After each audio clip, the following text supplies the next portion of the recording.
Hello दोस्तों, स्वागत है आपका हमारे चैनल में। यह वीडियो दोस्तों आपके बोर्ड एग्जाम के लिए बहुत महत्वपूर्ण होने वाला है दोस्तों। जो आपका भौतिक विज्ञान का चैप्टर है दोस्तों, विद्युत आवेश तथा क्षेत्र, इस चैप्टर को दोस्तों पूरा एक ही वीडियो में ख़त्म कर देंगे दोस्तों। क्या दोस्तों, जो यह वीडियो होने वाला है वह इसी वीडियो में दोस्तों यह पूरा चैप्टर का इंपॉर्टेंट क्वेश्चन बता देंगे दोस्तों। जो इंपॉर्टेंट क्वेश्चन है, जो बोर्ड एग्जाम में बार बार पूछा जाता है दोस्तों, हम वही बताएंगे। और दोस्तों जब आपका बोर्ड एग्जाम में प्रश्न पूछा जाएगा तो इसी में से कोई ना कोई प्रश्न पूछा जाएगा दोस्तों।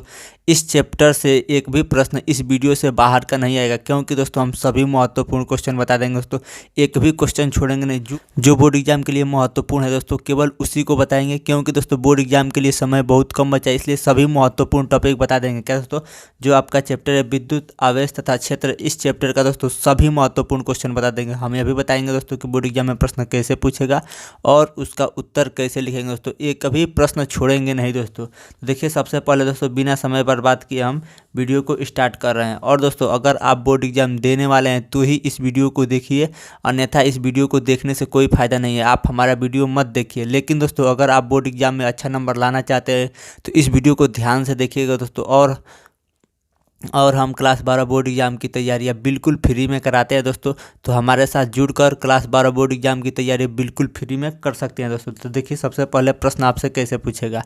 बोर्ड एग्जाम में आपसे प्रश्न पूछा जाएगा दोस्तों कि विद्युत क्षेत्र की तीव्रता की परिभाषा तथा इसका मात्रक लिखिए। क्या लिखना है दोस्तों कि विद्युत क्षेत्र की तीव्रता बताना है, तीव्रता की परिभाषा और इसका मात्रक बताना है। तो देखिए, विद्युत क्षेत्र की तीव्रता का परिभाषा क्या होता है, देखिए ध्यान से समझिए। यहाँ पे लिखा गया है विद्युत क्षेत्र की तीव्रता का परिभाषा। देखिए, विद्युत क्षेत्र में किसी बिंदु पर रखे परीक्षण आवेश, मान लीजिए यहाँ पे हम विद्युत क्षेत्र बना दे रहे हैं।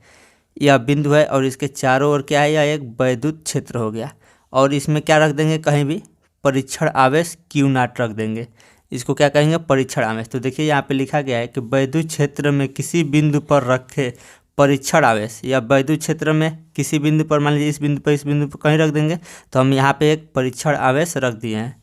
परीक्षण आवेश पर लगने वाला बल, क्या दोस्तों, जो परीक्षण आवेश है इस पर लगने वाला बल तथा परीक्षण आवेश के अनुपात को विद्युत क्षेत्र की तीव्रता कहते हैं। क्या कहते हैं दोस्तों, जो इस पर बल लगेगा उसका और परीक्षण आवेश के अनुपात का मतलब यानी बट्टे को हम लोग क्या कहते हैं, विद्युत क्षेत्र की तीव्रता कहते हैं। तो देखिए, विद्युत क्षेत्र की तीव्रता E बराबर सूत्र हो जाएगी बल यानी लगने वाला बल, तो बल को F से प्रदर्शित करते हैं और किसके अनुपात होता है, तो परीक्षण आवेश के अनुपात होता है।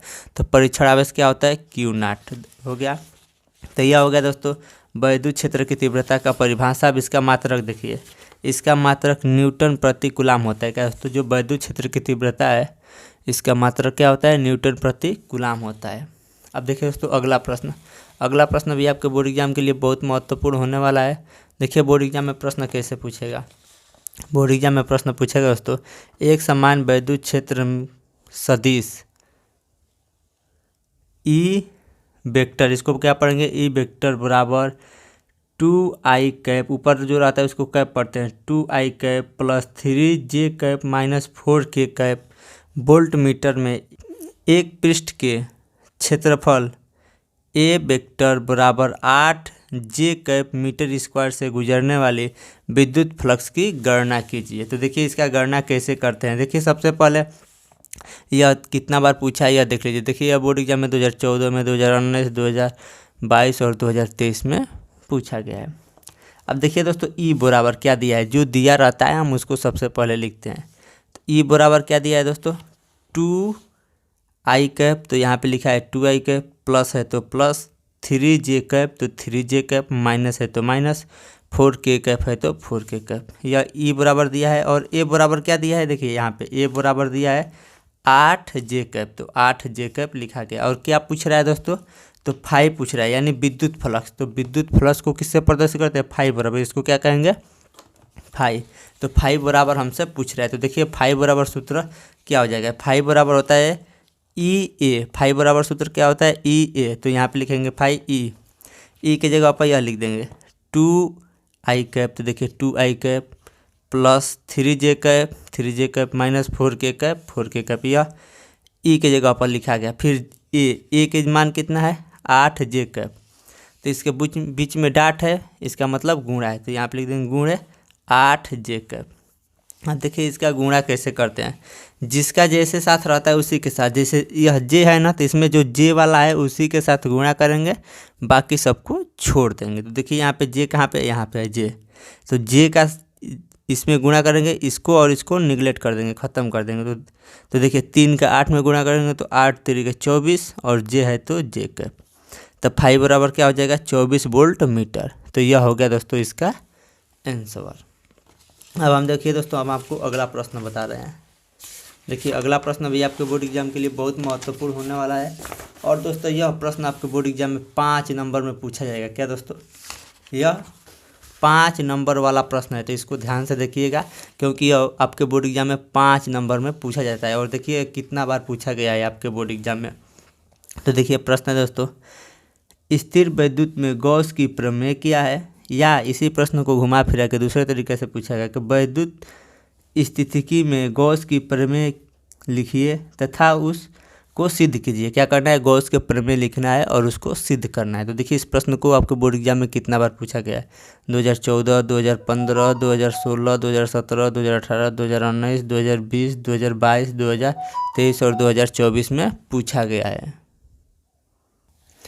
तो चलिए देखिए इसको कैसे हल करेंगे, इसको ध्यान से देखिएगा, क्योंकि दोस्तों यह आपके बोर्ड एग्जाम में 5 नंबर में पूछा जाएगा। तो सबसे पहले समझिए दोस्तों, गॉस का प्रमेय किसे कहते हैं। क्या दोस्तों, गॉस का प्रमेय किसे कहते हैं, इसको ध्यान से समझिएगा, हम आपको बहुत ही आसानी से समझा देंगे। देखिए क्या है, वैद्युत क्षेत्र में स्थित किसी बंद पृष्ठ, तो देखिए यहाँ पे हम एक वैद्युत क्षेत्र यहाँ पे बना दे रहे हैं, ठीक। और यह क्या हो जाएगा दोस्तों, बंद पृष्ठ। यह क्या हो गया, बंद पृष्ठ।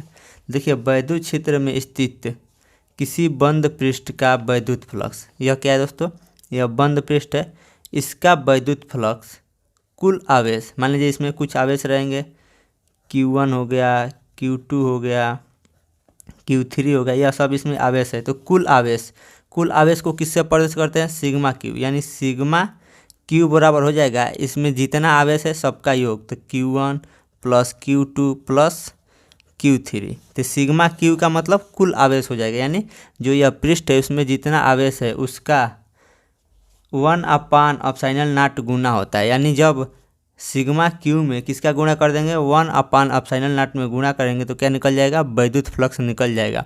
और यही क्या है, गॉस का प्रमेय है। देखिए वही चीज़ यहाँ पे लिखे हैं, वैद्युत फ्लक्स का मतलब क्या होता है, किससे प्रदर्शित करते हैं वैद्युत फ्लक्स, फाई से बराबर किस में गुणा करना है, तो कुल आवेश को किससे प्रदर्शित करते हैं, तो सिग्मा क्यू से, और गुना होता है, यानी गुणा करना है कितना, 1/ε0, तो 1/ε0 से गुणा कर दिए। तो यह क्या हो जाएगा दोस्तों, देखिए फाई बराबर क्या हो जाएगा, देखिए 1 का सिग्मा क्यू में गुणा करेंगे तो यह सिग्मा क्यू हो जाएगा बट्टे ε0 हो जाएगा। अब देखिए यहाँ पे जहाँ फाई क्या है दोस्तों, विद्युत फ्लक्स है, यह फाई क्या है, विद्युत फ्लक्स है, और सिग्मा क्यू क्या है, कुल आवेश है। यह जोड़कर हम बताएं, जैसे टोटल इसमें जितना आवेश रहेगा कुल आवेश है। और ε0 क्या है, जो यह नीचे ε0 है वह निर्वात के विद्युतशीलता है, ठीक। इतना समझ में आ गया। अब देखिए आगे क्या है, उत्पत्ति, क्या दोस्तों, उपपत्ति, यानी गॉस के प्रमेय का निगमन करना, यानी सिद्ध करना, कैसे सिद्ध किया जाता है। यहाँ प्रश्न में पूछा भी गया है ना दोस्तों कि उसको सिद्ध कीजिए, तो चलिए हम उसको सिद्ध करते हैं। देखिए यहाँ पे हम सिद्ध कर दे रहे हैं, इसको ध्यान से देखिएगा। देखिए सबसे पहले क्या होता है, डी फाई, तो डी फाई बराबर सूत्र क्या होता है, EDA cos थीटा। इस चित्र को ध्यान से समझिए दोस्तों, यह क्या है, एक बंद पृष्ठ है और यहाँ पे प्लस क्यू आवेश है, ठीक। और यह जो है विद्युत क्षेत्र की दिशा है, ई क्या है, विद्युत क्षेत्र की दिशा है, और DA क्या है, क्षेत्रफल सदिश है, ठीक। तो देखिए डी फाई बराबर सूत्र होता है EDA cos थीटा। अब देखिए यहाँ पे क्या है दोस्तों, जो यह ई है इसकी भी दिशा इधर ही है, और DA का भी दिशा, यानी जो क्षेत्रफल सदिश है इसके लंबवत यही होगा। तो देखिए यहाँ पे लिखा गया है DA, या DA तथा E एक ही दिशा में है। क्या दोस्तों, जो DA है और E है वह एक ही दिशा में है, तो थीटा बराबर क्या हो जाएगा, 0। जब ऐसे एक ही दिशा में दोनों चीज़ रहेगा तो कोण कितना बनेगा, 0 अंश, तो थीटा बराबर क्या हो जाएगा, 0 अंश। तो अब देखिए डी फाई है तो डी फाई लिखा गया है, फिर ई है तो ई, DA है तो DA, और कास थीटा का मान कितना हो जाएगा, 0 अंश, क्योंकि यह एक ही दिशा में है तो थीटा बराबर 0 अंश। तो कास थीटा यहाँ पे है तो थीटा की जगह पर क्या लिखना है, 0 अंश, तो कास 0 अंश लिखा जाएगा, ठीक। उसके बाद देखिए दोस्तों काश जीरो अंश का मान कितना होता है, 1 होता है। तो काश जीरो की जगह पर हम लोग क्या लिख देंगे, 1। तो डी फाई है तो डी फाई, ई है तो ई, डी ए है तो डी ए। और काश जीरो अंश का मान 1 होता है तो यहाँ पे 1 गुणा में लिखे या ना लिखे कोई फर्क नहीं पड़ेगा, ठीक। उसके बाद देखिए डी फाई बराबर क्या हो जाएगा, ई बराबर क्या होता है, ई बराबर एक सूत्र होता है 1/4 पाई एप्सिलॉन नॉट क्यू बट्टे आर स्क्वायर। यह ई बराबर होता है तो ई के जगह पर हम लोग इतना रख देंगे। तो ई की जगह पर क्या रखेंगे दोस्तों, 1/4 पाई एप्सिलॉन नॉट फिर गुणे क्यू अपान आर स्क्वायर, यही चीज़ यहाँ पे रख दी है, ठीक। उसके बाद यहाँ पे क्या है, डी ए है तो डी ए लिख दिए हैं, ठीक। उसके बाद समझिए यहाँ पे क्या हुआ है, फाई को अब पूरा निकाल देंगे। तो देखिए डी फाई है मतलब इतना का क्षेत्रफल। अब क्या करेंगे, फाई निकालेंगे यानी पूरा गोले का क्षेत्रफल। तो यहाँ पे डी हटा दिए यानी फाई लिखेंगे और यह सेम जो है वह उतार देंगे। 1/4 पाई एप्सिलॉन नॉट है तो 1/4 pi epsilon naught into Q upon R square है तो आर स्क्वायर। अब देखिए डी ए क्या है, पूरे गोले का क्षेत्रफल। तो देखिए गोले का क्षेत्रफल बराबर सूत्र क्या होता है, 4 पाई आर स्क्वायर। तो डी ए की जगह पर क्या लिख देंगे, 4 पाई आर स्क्वायर, क्योंकि और पूरा गोले का क्षेत्रफल लिखना है तो 4 पाई आर स्क्वायर। अब देखिए 4 पाई से 4 पाई कट जाएगा, आर स्क्वायर से आर स्क्वायर कट जाएगा। फाइव बराबर क्या बच गया, ऊपर देखिए 1 बच गया तो 1 को लिखे या ना लिखे कोई फर्क नहीं पड़ेगा। तो क्यू बचा है तो क्यू को यहाँ पे लिख दिया और नीचे 4 पाई भी कट गया है। एप्सिलॉन नॉट बचा है तो यहाँ पे एप्सिलॉन नॉट लिख दिया है, आर स्क्वायर भी कट गया है। तो यही फाइव बराबर सूत्र हो गया। गॉस के प्रमेय से फाइव बराबर सूत्र क्या होता है, Q upon epsilon not. Q क्या है, सिग्मा क्यू यानी टोटल आवेश बट्टे एप्सिलॉन नॉट। तो यही हमें सिद्ध करना था और यहाँ पे सिद्ध हो गया। अगर आप बोर्ड एग्जाम में इतना लिख देते हैं तो आपको 5 नंबर मिल जाएगा। अब देखिए दोस्तों अगला महत्वपूर्ण प्रश्न आपको बता रहे हैं। अगला भी प्रश्न दोस्तों जो पहले बताए हैं यह भी उसी तरह है, इसको भी ध्यान से समझिएगा। देखिए इसमें क्या है, अनंत लंबाई के समान रूप से आवेशित सीधे तार के निकट वैद्युत क्षेत्र की तीव्रता का व्यंजक गॉस के प्रमेय की सहायता से निकालिए। जो पहले निकाले हैं दोस्तों वैसे ही निकालना है। इसमें क्या है, एक सीधा तार है, उसमें क्या था दोस्तों, गॉस का गॉसियन पृष्ठ था, ऐसे था। और यहाँ पे क्या है दोस्तों, एक सीधा तार है। ऐसे सीधे तार के कारण अब देखिए जो यह तार है, यहाँ पे चित्र समझिए, यह तार है, इस तार के जो चारों ओर क्या होगा, विद्युत क्षेत्र उत्पन्न होगा। क्या होगा दोस्तों, इसके चारों तरफ। तो देखिए यह बीच में जो बना है वह तार है और यह इसके चारों तरफ क्या है, विद्युत फ्लक्स होगा। तो देखिए यहाँ पे लिखा गया है, सबसे पहले क्या लिखा गया है, गॉस का प्रमेय। तो गॉस का प्रमेय हम आपको बता दिए हैं पहले ही, वही चीज़ यहाँ पे लिख दीजिएगा जो इसके पहले बता दिए हैं। उसके बाद है दोस्तों अनंत लंबाई के आवेशित तार के निकट विद्युत क्षेत्र की तीव्रता।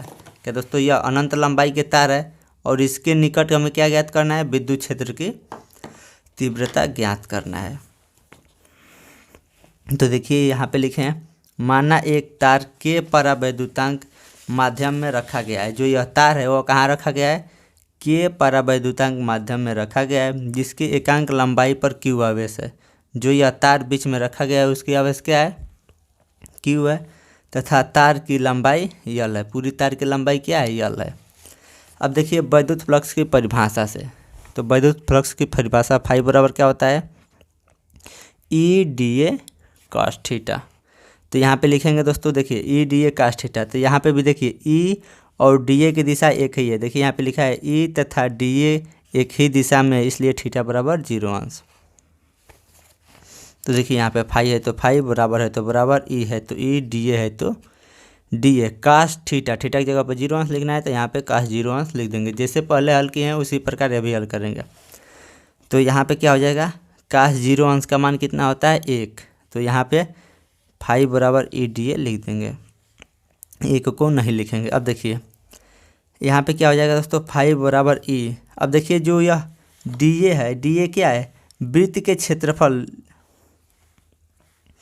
जो यह डी ए है वह बेलनाकार है ना, तो वह बेलन के क्या होगा, क्षेत्रफल के बराबर होगा। तो बेलन के क्षेत्रफल बराबर सूत्र होता है 2 पाई आर एल। देखिए यहाँ पे लिखे हैं बेलन का क्षेत्रफल बराबर 2 पाई आर एल। तो डी ए की जगह पे क्या लिख दिए हैं, 2 पाई आर एल। अब हम लोग क्या करेंगे, गॉस के प्रमेय से निकालेंगे। तो गॉस के प्रमेय हम आपको बताएं अभी क्या होता है, फाई बराबर sigma Q upon epsilon not होता है। तो फाई बराबर सिग्मा क्यू यानी कुल आवेश, तो देखिए इसकी लंबाई यल है और एकांक लंबाई पे आवेश क्या है, क्यू है, तो इसकी कुल आवेश क्या हो जाएगा, 2L हो जाएगा। अब बट्टे एप्सिलॉन नॉट, इसको मान लेंगे समीकरण नंबर 2 और यह हो जाएगा समीकरण नंबर 1। अब यहाँ पे क्या करेंगे दोस्तों, समीकरण 1 जो यह समीकरण 1 है तथा समीकरण 2 से समीकरण 1 क्या है, E2πRL, तो यहाँ पे लिख दिए E2πRL। देखिए दोनों तरफ फाई बराबर है तो यह भी बराबर होगा। क्या दोस्तों, इधर भी फाई है इधर भी फाई है, तो यह बराबर है तो यह भी बराबर होगा।